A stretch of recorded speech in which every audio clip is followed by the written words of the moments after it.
بسم اللہ الرحمن الرحیم، ایاک نعبد و ایاک نستعین۔ اللہ تیری عبادت کرتے ہیں، تجھ سے ہی مدد مانگتے ہیں۔ میں ہوں قاسم خان سوری۔ عمران خان صاحب کو عاصم منیر کی جیل میں جھوٹے بے گناہ مقدمات میں قید ہوئے آج 1083 دن ہو چکے ہیں، اور بشریٰ بی بی کو عاصم منیر کی جیل میں جھوٹے بے گناہ مقدمات میں قید ہوئے 817 دن ہو چکے ہیں۔ مسلسل جبر ظلم طاری ہے عاصم منیر کا، اور اڈیالہ جیل کے اندر عمران خان صاحب کو تقریباً 9 ماہ سے قید تنہائی میں رکھا ہوا ہے، اور کسی بھی دنیا کے معاشرے میں نہیں ہے کہ کسی بھی قیدی کو اس طرح جو ہے وہ قید تنہائی میں ڈال دیا جائے۔ بڑے سے بڑے مجرم کو بھی جو ہے وہ اس طرح قید تنہائی میں نہیں ڈالا جاتا کہ ان کو ان کی فیملی سے نہیں ملنے دیا جا رہا، ان کے وکلا سے نہیں ملنے دیا جا رہا، نجی ڈاکٹروں سے نہیں ملنے دیا جا رہا۔ 85% ایک آنکھ کی بینائی ضائع ہو چکی ہے، اور اسی طرح بشریٰ بی بی کو بھی قید تنہائی میں رکھا ہوا ہے کہ عمران خان کو توڑ سکیں، جھکا سکیں، کسی طرح ڈیل پہ راضی کر لیں۔ لیکن عمران خان جو ہے وہ پوری عوام کا حوصلہ بنے ہوئے ہیں، تنہا جو ہے وہ مقابلہ کر رہے ہیں اس عاصم منیر رجیم، انٹرنیشنل اسٹیبلشمنٹ کے جو اعلی کار ہیں پاکستان کے اندر ان کا، اور نہیں جھک رہے، نہیں بک رہے، اور اصولوں پہ کھڑے ہیں، اور پاکستان کی حقیقی آزادی کی اس جہاد کے اندر سیسا پلائی ہوئی دیوار بنے ہوئے ہیں۔ لیکن افسوس سے کہنا پڑتا ہے کہ پاکستان تحریک انصاف،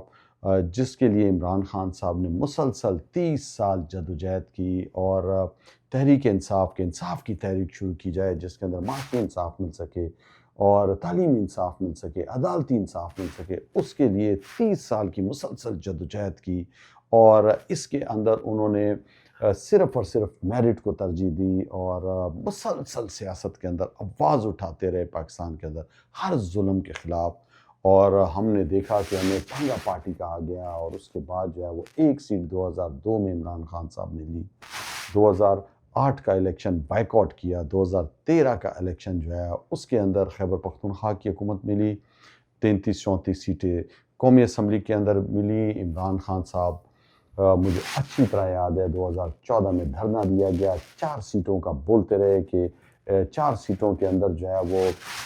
عدالت تحقیقات کرے،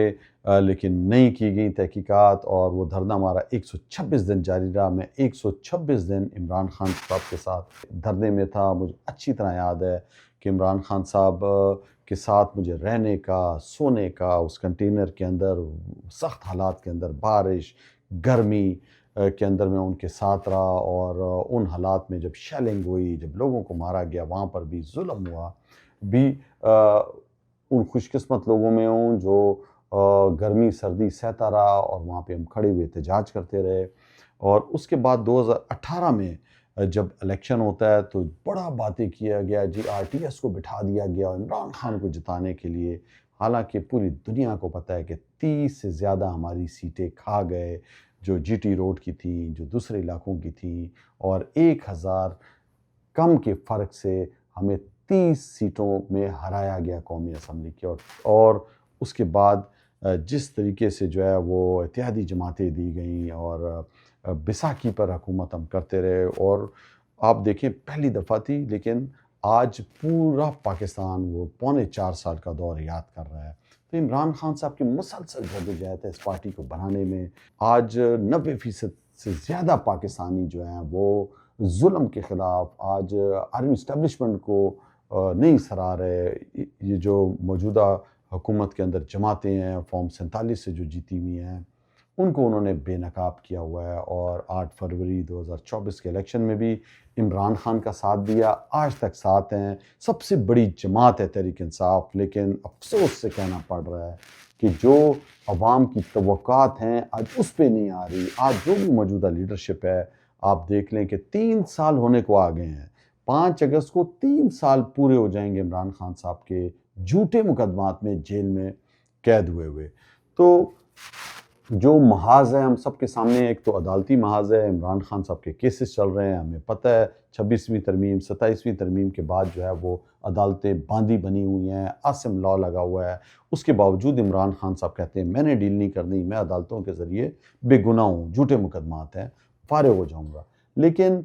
جن لوگوں نے اس سفر کے اندر اپنی جانوں کا نذرانہ پیش کیا، وہ میں ان شہداء کو سلام پیش کرتا ہوں، میں ان تمام لوگوں کو جنہوں نے جبر کے سامنے کھڑے رہے، جیلوں میں جھوٹے کیسز کے اندر قیدیں کاٹیں، جن کے اوپر دہشت گردی کے پرچے ہو گئے، غداری کے پرچے ہو گئے، مائیں بہنیں ہماری، گھر ٹوٹ گئے، کاروبار تباہ ہو گئے، زندگیاں بدل گئیں، میں آپ سب کے سامنے ہوں کہ کس طرح جو ہے وہ جلا وطنی کس مشکل حالات سے پاکستان سے نکلا، میری بھی گھر والی کو جیل میں ڈالا، میرے بھائی کو جیل میں ڈالا، اور کاروبار بند کیا، میرا بینک جو بھی پیسے تھے، جو جائیداد تھی، ساری انہوں نے ضبط کر دی۔ یہ تو چھوٹی سی قربانی ہے، بہت بڑی بڑی لوگوں نے اپنی جانیں دے دی ہیں۔ وہ جو 26 نومبر کا جو واقعہ ہوا پاکستان کی تاریخ کا سیاہ ترین واقعہ، جس کے اندر ہمارے بے گناہ پرامن لوگ تھے، نہتے لوگ تھے، ان کو ڈی چوک پہنچنے پر محسن نقوی نے کہا تھا کہ آدھے گھنٹے میں صاف کر دوں گا، اور اس کے بعد جس طرح کمانڈوز نے ایکشن کرتے ہوئے لوگوں کو شہید کیا، ہسپتال کے اندر جو ہے وہ ہم سب نے دیکھا کہ وہاں پہ صحافی بھی جا رہے تھے، اور جس طرح مطیع جان نے کوریج وہاں پہ کی، ان کو بھی پکڑ لیا گیا، انہوں نے دکھایا کہ اسپتال کے اندر کس طرح لاشیں جو ہیں وہ پڑی ہوئی تھیں۔ تو ان کا جو کیس تھا، جو پاکستان تحریک انصاف کی طرف سے بیرسٹر گوہر نے کیا ہوا تھا، جو اس ٹائم عبوری چیئرمین ہے، اور 1 سال 7 ماہ پیشیاں ہوتی رہیں، 24 پیشیاں ہوئیں، حاضر تو ہوتے رہے لیکن بیان ریکارڈ نہیں کیا۔ تو آپ سوچیں کہ وہ لوگ جنہوں نے قربانی دی، آج جو ایم این اے بنے ہوئے ہیں، ایم پی اے بنے ہوئے ہیں، جو ہے وہ نمائندگی کر رہے ہیں قومی اسمبلی کے اندر، جو کھمبے کھڑے کیے تھے، جو آپ سوچیں کہ نشان تک نہیں تھا پاکستان تحریک انصاف کا، جن کو سوشل میڈیا کی ٹیم نے عوام کو یاد کرایا، عوام نے جبر ظلم کے باوجود لائنوں میں لگ کے جن کو ووٹ دیے، اور آپ سوچیں کہ بیرسٹر گوہر اپنا بیان ریکارڈ نہیں کیا، اور لطیف کھوسہ جو ہیں، جو خود ایم این اے بن گئے ہیں، وہ جو ہے وہ پیش نہیں ہوئے، اور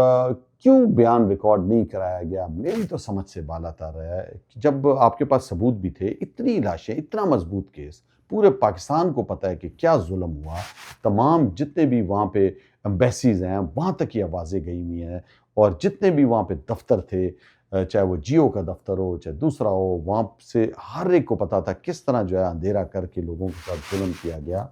تو یہ تو میں سمجھتا ہوں کہ نااہلی بولیں، کیا بولیں، سمجھ میں کچھ نہیں آ رہا ہے کہ کس طرح جو ہے وکلا ہی کے ہاتھوں میں تو پارٹی ہے ہماری اس ٹائم، اور عمران خان صاحب نے چیئرمین بھی جو ہے وہ وکیل ہیں اس ٹائم، پاکستان تحریک انصاف کے سیکرٹری جنرل بھی سلمان اکرم راجہ بھی ایک نامور وکیل ہیں۔ تو وکیلوں کے پاس وکیل جو ہے وہ اب قومی اسمبلی کے اندر ممبر بنے ہوئے ہیں، سینیٹر بنے ہوئے ہیں، اور دوسرا یہ کہ جو تحریک شروع کرنی ہے، جو احتجاجی تحریک جو ہم نے اسٹریٹ موومنٹ شروع کرنی ہے، اور اس کا بھی سمجھ میں نہیں آ رہا۔ ایک طرف کہہ دیتے ہیں کہ محمود خان اچکزئی صاحب ہو گئے، راجہ ناصر عباس صاحب کو عمران خان نے جو ہے وہ دیا ہوا اختیار، لیکن جب بات آتی ہے تو اسٹریٹ موومنٹ کہا ہوا ہے کہ خیبر پختونخوا کے وزیر اعلیٰ سہیل آفریدی چلائیں گے، تو سہیل آفریدی اور ان کے جو ساتھی تھے، تو ان سے تو اب تمام امیدیں ختم ہو گئیں، اس لیے کہ اس بات کو بھی کافی عرصہ ہو گیا کہ انہوں نے کہا تھا میں اسٹریٹ موومنٹ کروں گا، نکلے کچھ جلسے کیے، جو امیدیں ہیں عوام کی کہ وہ نکلیں گے اور اب عمران خان کی رہائی کے لیے مزاحمت کریں گے، اور دکھائیں گے کہ ان کو جو ہے اپنی حکومت کی بھی پرواہ نہیں ہے، ان کو اصل پرواہ اپنے لیڈر کی ہے جو بے گناہ جیل میں بند ہے۔ تو اب آپ دیکھ لیں، اعلان کر دیا ہے کہ جی جلسہ ہوگا، تو جلسہ جو ہے وہ کیا ایک دن کا احتجاج ہوگا؟ جلسے کے بعد کیا سارے گھر چلے جائیں گے؟ پھر ایک اعلان